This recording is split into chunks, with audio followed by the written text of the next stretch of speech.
Hello, everyone. Welcome back to the Sportscast. I'm your host, Stephen Avalos, alongside my dad. Hello. And last week we did pretty good with our picks. I went 14-2 straight up, 12-4 against the spread. Dad, you went 11-5 straight up, 10-6 against the spread. Wait, no. Yes, and then Marissa, she also did her picks as well. We didn't get that on the recording or post, but this week in her first ever attempt with spreads and all, she went 13-3 straight good. up. Damn good. 10-6 against the spread. That's still good. Still a winning record. So that's really nice. And that brings our totals to me being 26-6 straight up and 22-9-1 against the spread. Dad, you are 22-10 straight up and then 24-8 against the spread. So you're beating me on the spread here now. Yes, I am, as well I should. And I'm beating you straight up. Well, that's how it is. So anyways, we look forward to going over... Says who? Me. Anyways, we're going to go over our picks for Week 3. First off, we got the Miami Dolphins against the Jacksonville Jaguars on Thursday Night Football. First, we're going to go over some of the injuries, such as Byron Jones, the star corner for the Miami Dolphins. A big contract that he's on, I think 4 or 5 years with them. He's questionable with a groin injury. And then Jacksonville, their center, Brandon Liner, is questionable with a knee injury. He's listed as day-to-day, and both these guys, they could probably make it. The only thing that messes things up, though, is that it's Thursday night. They're playing on a very short week. Yeah, they're probably going to be out, but we'll see. But anyways, let's actually talk about the game itself. What do you want to go with here? Some people have dubbed this the beard versus the mustache. Yeah, I like Jacksonville. I think... first of all, Miami's 0-2. Jacksonville's 1-1. Now, you said earlier that Jacksonville was going to flop. Is that what you said? It wasn't just me. Everyone thought that this team... Who is everyone? You sound like Trump. Well, trust me, like numerous experts on ESPN and CBS Sports, a lot of people thought that this team could go for the number 1 overall pick. A lot of people had them getting Trevor Lawrence in the draft next year. Of course, that's really early, but still... the way this team was treating their players, they were training away everyone. Calais Campbell, cutting Leonard Fournette, some other people too. There's a bunch of new players on the team. Yeah. Well, Miami lost to Buffalo last week. Yeah, they lost by 3. And Jacksonville lost to Tennessee. Also by 3. Yeah. I want to go with Jacksonville on this one because, like I said, this team wasn't expected to do anything, but Gardner Minshew alone has clearly just said, no, I want to be the face of this franchise. He doesn't want Trevor Lawrence to replace him coming next year. He's been playing his heart out so far in these 2 games. First off, delivering that surprise win against the Colts in Week 1 and then almost making a big comeback against the Tennessee Titans because they were down big. And then they tied it up 30-all. Then he just threw a costly interception at the end. But just the fact that they were in that game till the very end was crazy. Yeah, I think you have a little bit of Minshew mania. Is that what you were saying? Slightly. He's grown. He's grown. I mean, I wasn't really big on him last year because they didn't really have the wins to back up everything. But just the way that he's played on his own has been amazing. Miami, on the other hand. They spend big on free agency, especially on defense. Their offense, they don't have so much. They got Howard, who's a decent running back. Devontae Parker, who's an underrated receiver. Fitzpatrick, everyone loves him, but he's not. I don't love him. Well, either way, he's not an excellent quarterback, but he's there when you need someone to develop. He's feasible behind the scenes. Yeah, he's there to fill in, and he does a good job at that. But either way, I want to go with Jacksonville on this one. I just don't think Miami's going to get any wins until Tua comes into play. But, of course, that shouldn't be for a while. I don't think they should rush him in either way. It should be fine. Miami should be fine with losing for now. Because they got to develop. Yeah. So, they're not going to be fine with losing. Well, they accept it. Does that make sense? No, not at all. Anyway. Why does it not make sense? No one tries to lose or wants to lose. And I'm not saying they want to. They don't accept it. Like, oh, well, lost another game. Let's go. But they should understand. Losing because they've been losing for so long? No, because the thing is they're not at full power, and you don't want to rush someone in like Tua. You still had a bad hit from last year. They're not in Hurry. Is that what you're saying? Yes. He's the Dad reason joke. Either way, I'm going with Jacksonville to win and cover on this one. They're -3 here on the spread, so I'm going with them all the way. Yeah, I'm going with Jacksonville also. Next, we have San Francisco at Giants. The Giants are getting 4.5 points. San Francisco's 1-1. The Giants 0-2, Yep. which is expected. Yeah. Giants, they're going to be going downhill from here now that they lost Saquon Barkley. Daniel Jones is, they don't really have much of a receiving core. Also losing Sterling Shepard. But either way, San Francisco, even though they were expected to do great things, coming off a Super Bowl season, they didn't win it, but, still, you have high expectations when you go to the Super Bowl the year after. But a lot of those expectations have been going down. I know they lost Week 1 to the Cardinals when no one really expected that. They still got their win against the Jets, as anyone should. Jets are just awful this year. But that also came with plenty of injuries. Yeah, paid a price. Yeah, so, just to go down that list is Nick Bosa tore his ACL as a defensive end. Another defensive end, Solomon Thomas, also tore his ACL, so that's 2 defensive linemen out for the year. Garoppolo's day-to-day with a high ankle sprain. Raheem Mostert is expected to miss at least a week or 2 with a mild ankle sprain. Tevin Coleman actually just got put on IR, so he'll be out for at least 3 weeks. I already mentioned Barkley is out for the year with an ACL tear. And then, yeah, that's pretty much it right there. Just so many injuries for the Niners here. But even then, with all those injuries, they still killed the Jets, and I think that they should still be able to handle the Giants, especially since they're hurt as well. Yeah, Giants played the Bears last week. Yeah. Came down to the wire. They were in the red zone behind by 4, but they just couldn't secure a touchdown. Yeah, well, they missed a field goal that would have they would have enabled Chicago to cover, and they're a crappy team. The Giants, that is, and I think San Francisco is going to cover, and they're going to win and cover. Yeah, I'm going to go with that as well. Not much to argue Despite about all here. San Francisco's injuries, I think the Giants are that weak. Yeah, and they have an easy schedule for a lot of the season. Now the Chicago Bears in Atlanta.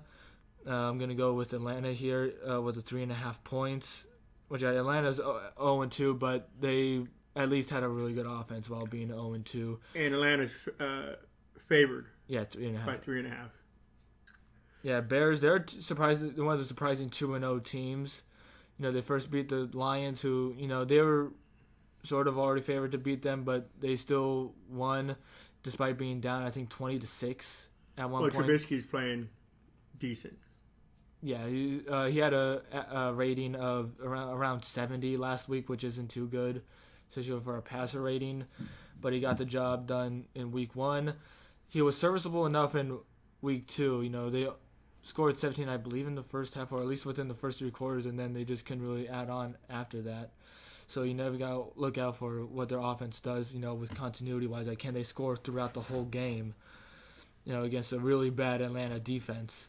Yeah, 0-2 Falcons, who somehow managed to lose the game against Dallas. Amazing screw-up on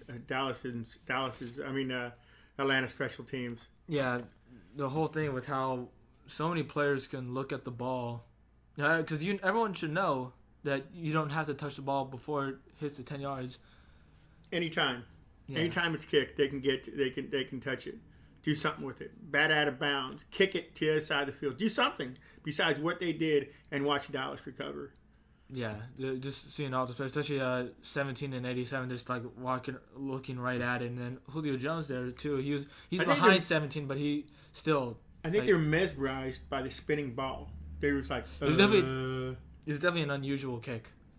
Just leaving it on the ground like that. I don't really see many kickers do that. I think you said you'd never seen that done before.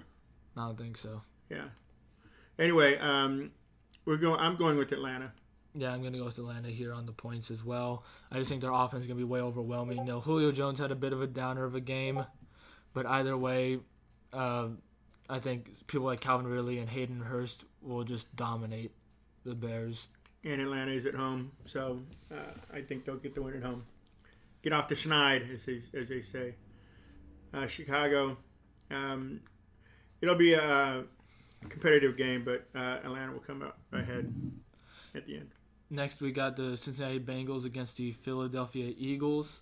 The game is in Philadelphia. For the injury report, there's only one person so far. It's Philadelphia's guard, Isaac Sumalo, their guard. He's going to be on IR with a knee injury, so that's going to affect our offensive line for a bit, who hasn't really been that good anyway for Philadelphia. So you got to watch out for that there. Both teams are 0-2. Yep. Who's going to get off the pot? I want to go with Philadelphia on the win just because I think they can have a much better offense. Although, actually, I might want to take that back because I just checked my phone earlier, and I believe that Jalen Reagor, who was their first or second round pick at wide receiver, is going to be out for 6 to 8 weeks, and they're already hurt on offense. So that's going to make a big impact on them, even though Cincinnati's defense is awful. I'll still go with Philadelphia winning, but I'm going to go with Cincinnati on the points because Burrow has really done a good job so far at QB, especially week 2 against the Browns. You know, he was getting blitzed all day because his offensive line is just atrocious. They can't guard at all to save their lives, and Burrow has to spend most of the time trying to avoid getting hit and all, trying to get the snap out. Just awful. Yeah, I'm actually gonna go with Cincinnati. Yeah, I do like Burrow, and Philadelphia's defense isn't all that good. So I think he's gonna finally get his first professional win.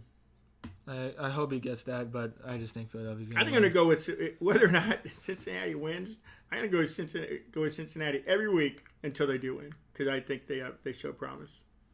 Yeah, if they just had a better defense and offensive line, they could actually be pretty decent. Because their offense is not bad, it's just that offensive line just holds them so far back. And their defense needs to get stops.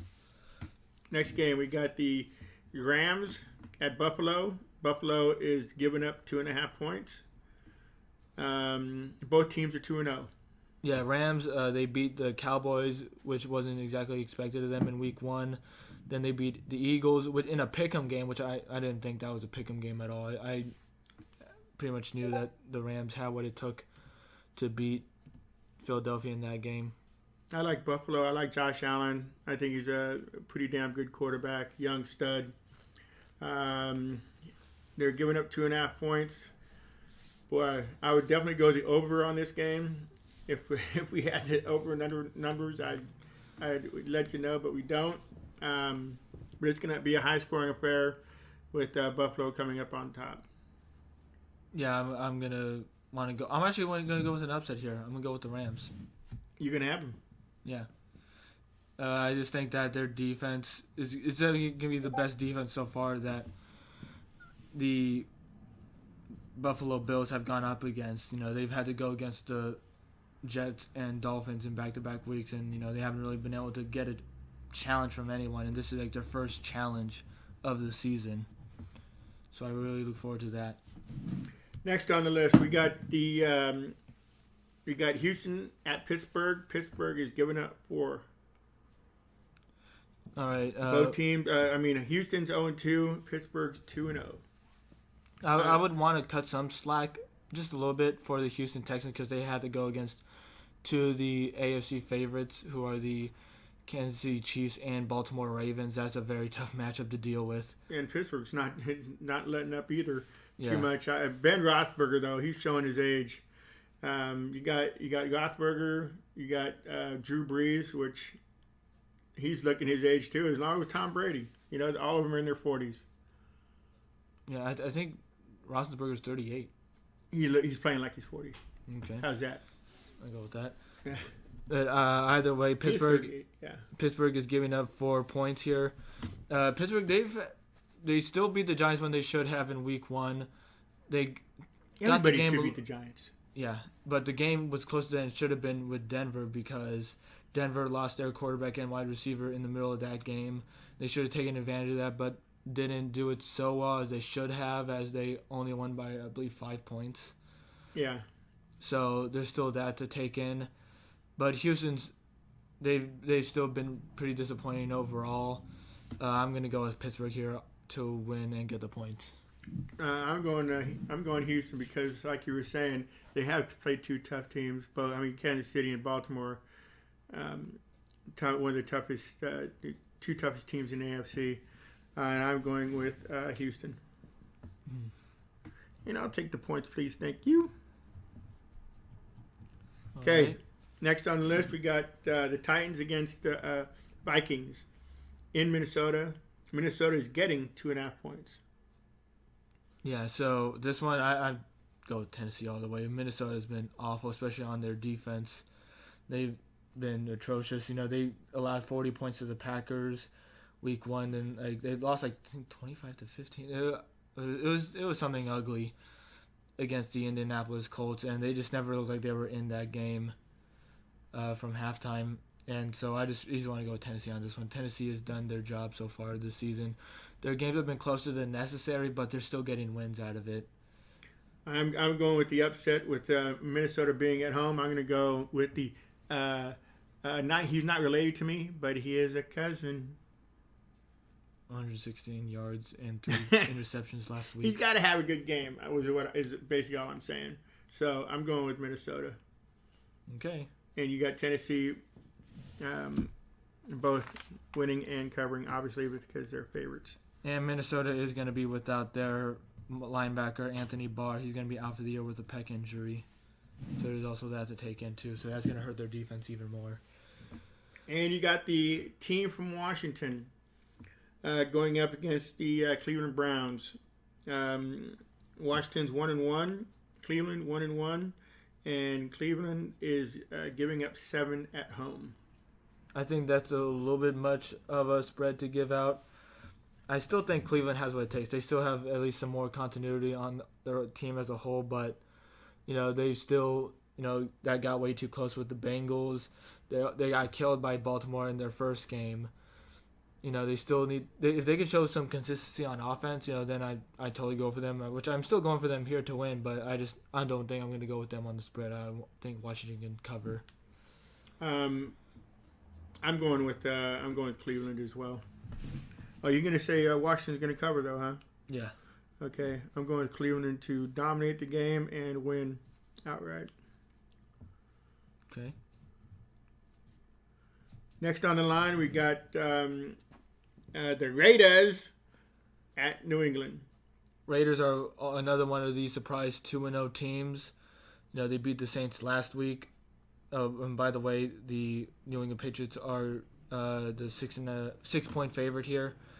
But back to the game last week, Raiders pulled off a pretty big upset. A lot of people were going against the Raiders on this one.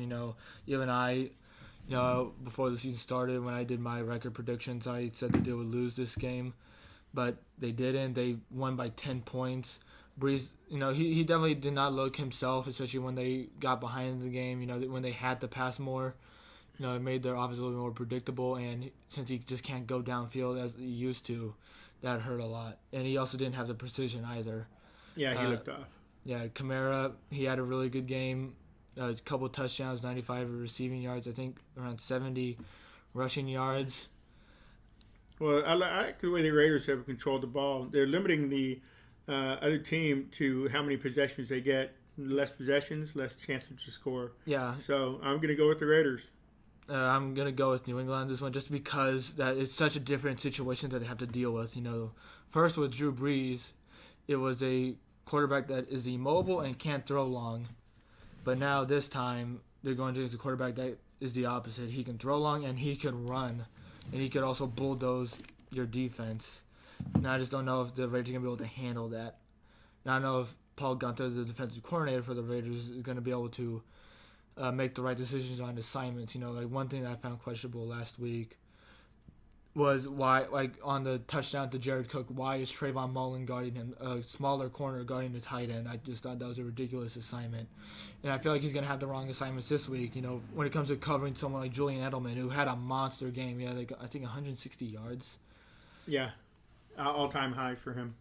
Yeah, he never had anyone that could throw to him like that. Brady's a great quarterback, but he couldn't throw long. But Newton can, and he's letting Edelman do as much as possible going downfield. And I just don't think Paul Gunther is going to give the right assignments. I feel like he's going to put a linebacker on Edelman, which would, of course, make no sense. But I remember he put Whitehead, who had the worst coverage grade in the NFL last year. He had him guard DeAndre Hopkins multiple times when it came down to crunch time. So I'm afraid something like that might happen. Yeah, New England, unfortunately, last week had to go against Seattle Seahawks. Seattle, yeah, Wilson. What a great game he played. Yeah, throwing absolute bombs. And like one thing that was odd about it too, I wouldn't say odd, but surprised me was how bad they made Stephon Gilmore look. You know, he was Defensive Player of the Year last year, but DK Metcalf, he was manhandling him at some points. They were like getting scrappy with each other, but Metcalf, you know, I think it was 4 for 4 on him whenever he was targeted. At least like when people targeted Gilmore, and he didn't do so well in coverage. He allowed a 54-yard touchdown while guarding Metcalf. You know, that is just not something that you would expect. And for the Raiders to win this one, which, you know, it's definitely possible, but I just think that New England's going to edge it out. You know, I have New England winning, but I would have the Raiders cover on this one. But like I said, Raiders have to be consistent on offense to win this one, you know, which they have been so far. Yeah. In the first half in both games, they've scored 17. In the second half, they've also scored 17. They've scored 34 points in each game, which shows that they can score in both halves. You know, they can keep scoring as long as the game goes, which has hurt them for the last couple of years. They know how to start the game, but they can never finish. And never now finish. It looks like so they one of can the worst do scoring that. second half teams last year. And it looks like they can now fix that problem as long as people can stay healthy. An injury to look out for is Richie Incognito. He left the game in the second quarter with an Achilles injury. Tendon is still intact, but I just got word earlier, not word, but I just saw a tweet from Vic Taffer from The Athletic, who covers the Raiders. Incognito is going to be on IR, which means he'll be out for at least 3 weeks. John Simpson came in for him. He was a 4th-round pick from the Raiders this year out of Clemson. I had some expectations for him, even though he was a 4th-round pick, and we already had a really good offensive line, and he got the job done. I really liked what John Simpson did. Didn't allow many pressures and all. I think only just 1 or 2, which is still really good for someone just coming into a game like that, being thrusted in. So he did a great job, and I have faith that this offensive line can get their job done. It's just the defense is what it's going to come down to as well. Yeah. Next game we got the Jets at the Colts. Biggest spread of the week, 10.5 points. Yeah, Colts, you know, like I said, they manhandled the Minnesota Vikings, which, you know, was a really good bounce back for them after losing to Jacksonville in week 1. New York Jets, they're... You say my Jets? No, New York Jets. Okay. They are atrocious. Adam Gase's seat cannot be harder than ever. He's going to be fired within the coming weeks. Maybe after this week, they'll fire him. You know, he's just not going to be the guy that lasts there. And they also got plenty of injuries. You know, they already lost Bell in the IR. He'll be out for at least another 2 weeks. And they also lost Brashad Perryman and Chris Hogan. I wouldn't say exactly lost, but they are questionable to play. So the weapons for Sam Darnold are going to be extremely limited. And that's the last thing that he wants. So I'm going to go with Indianapolis to win and cover on this one. Even though that is a big cover. Yeah, they're gonna beat them by over 20. Yeah. New York Jets will go 0-3. They're an afterthought. Yeah. Even as a football team, they're an afterthought. Who? Jets. Yes. Next games, Carolina at the Chargers. Chargers are giving up 7. Carolina's 0-2. Chargers 1-1. Chargers, they lost Tyrod Taylor literally right before the game with a chest injury. No one really knew what it was, but it came out this morning that it turns out that he gets an injection to his chest to deal with a rib injury he had earlier, and the doctor accidentally put it in his lung. Oops. Yeah, so Herbert had to come into the game. Did a great job. Rushed for a touchdown, passed for another one. Got 300 yards. Had some rookie mistakes, but overall, for your first ever game, being thrusted in literally before kickoff, he did a good job. But, you know, that could have taken the Chiefs off guard, you know, not knowing who to prepare for at quarterback, just as some stranger coming off the bench. No, I should still take into account that, you know, even despite that, and Chiefs being hurt last week a bit on defense, they still only scored 20 points. Yeah. Even though people say that the Chiefs do have their defense is a bit exposed when it comes to the run game, they still didn't take advantage enough of that yet. So either way, I want to go with the Chargers, especially since Carolina, they had a close game. Minus the big man, too. Yeah, they lost Christian McCaffrey. He'll be out 4 to 6 weeks. He is on IR, so it's definitely at least 3. Isn't he like 80% of their offense? Pretty much. Anderson's a decent receiver. So is Moore and Samuel, but they haven't been really used as much. They're going to be used a lot more now. Yeah, they're going to be using a lot more now. It's also going to force Bridgewater to expand his game, get every other players into the game. I think he's capable of having a solid game, but I just don't think it's going to match up to what the Chargers have. And I'm going to go with the Chargers winning and covering on this. I'm going to Carolina on the upset. Okay, next game we got Tampa Bay at Denver. Denver is getting 6 points. Tampa Bay is 1-1, and Denver's 0-2. This one, I'm definitely going with Tampa Bay on this one. They definitely had a good bounce back against Carolina, which they should have done. There's still some questionable things with Tom Brady. He's threw another pick, which gives him 3 so far in the season. Denver, they lost Drew Lock and Cortland Sutton to injury. Drew Lock is going to be out, I believe, 2 to 6 weeks. Yes, and Cortland Sutton is out for the year with an ACL tear. So there's that to think about. But so far, really, I'm going to go with Tampa Bay to win and cover on this one. They just have a better offense all around. Tampa, they're not going to have to do that much to beat Denver. Denver has found a way to stay close in some games, but I just don't think they have what it takes to win this one. I think that Tampa Bay is going to win by 7. Then they will cover. I don't think they will. I'm taking Denver is going to cover. They've had both their games have been close.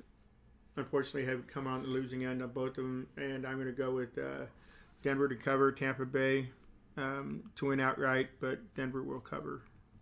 I would say, though, that they should not have been as close as they were against the Titans, just to say that, because their kicker missed 3 field goals and 1 extra point. It happens.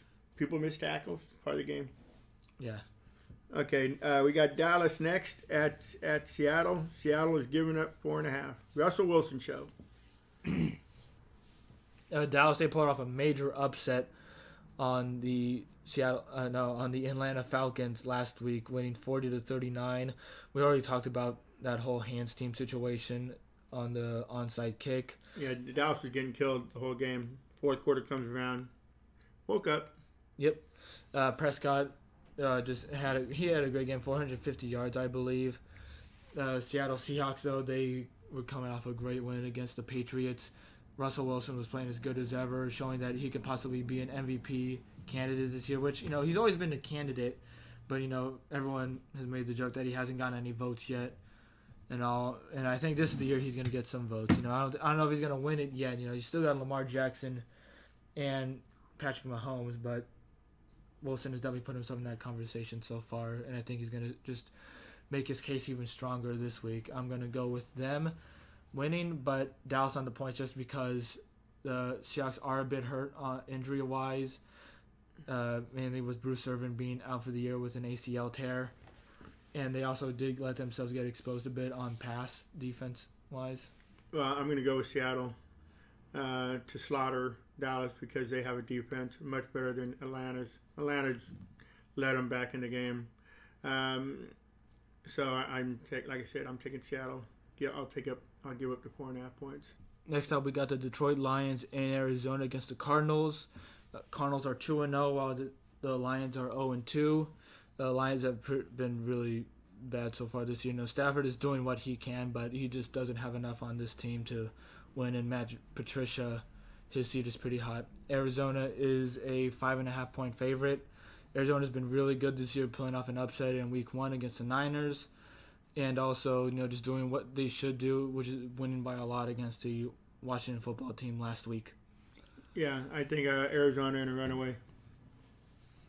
Yeah, Kyler Murray has been really great this year. Like, if he played the way he's playing so far in his rookie year, then I would understand why he got Rookie of the Year. I still think that should have been Josh Jacobs' award to get, but Murray's done really good so far this year, passing and running, especially running the ball. He can run the ball really well, and he knows how to evade tacklers. It's really great so far this year for him. And there's not much discussion here. Arizona's going to cover. Next, we got Green Bay at New Orleans. New Orleans is giving up 3.5 points. I will take Green Bay all day long. Green Bay is 2-0. New Orleans 1-1. And Green Bay has been a surprise this year. First, with the amount of points they're putting on the board, and their defense isn't too bad either. Yeah, I'm going to go with Green Bay on this one here. Even though New Orleans are a 3.5 point favorite, I just think that with the way Breeze played last week and them still missing Michael Thomas, how obvious it was how much they missed him. Still, a lot of that also comes down to Breeze and their defense not doing what they should have last week. Even though I at least had faith in the Raiders last week. You went with the Saints winning. But I had a feeling the Raiders could have won that one last week, which they did. They exposed New Orleans' defense and Breeze himself. And New Orleans, I'm a little confused that they are favorites in the first place. Just knowing how good Green Bay's offense is. I would gladly take Green Bay to win this one. Aaron Rodgers has done a lot better than I thought with the weapons that he has. Or lack thereof. Yeah. Adams left the game, I believe, in the third quarter against Detroit, but it seemed more as a precautionary thing and something that, it's like, oh, well, we don't need him back in. We're already killing this team. We're fine. So he should definitely be playing this week. So I think Green Bay's going to go right through New Orleans. The biggest game of the week and the best. We got the Chiefs going against the Ravens. Ravens are giving up 3.5 points. Both teams are 2-0. Yeah, this one is one of the most exciting matchups I've heard about in a while. Most anticipated, definitely. Baltimore, you said they're both 2-0. Baltimore is favored by 3.5, and I easily want to go with Baltimore on this one. Chiefs have worked a lot of magic, especially behind Patrick Mahomes. Mahomes has done so much for them, especially when the playoffs, bringing them back into every game where it looked like they weren't supposed to win. He'd always find a way, but I just think that it's not going to be enough against Baltimore. Baltimore is just straight up dominating on both ends of the football, and it's hard to see them lose at all. Well, it seemed like Baltimore's playing with the chip on their shoulder, the way they've dominated teams. Yeah. But even though I said that, I'm going with KC because of the Mahomes factor. I'll take the points. That concludes our Week 3 picks. Look forward to us posting every week on Wednesday nights. We'll try to get you our picks by then. And another thing to address is I know we haven't really talked a lot about other sports, mainly baseball and basketball. At least with me, I'm always favored football for a while now. I think that's been pretty obvious. But I think we should also talk about other sports as well. We are a sports podcast, so just look forward to our next podcast being on the baseball playoffs coming soon and the basketball travesty. With that, I will say good night. Goodbye.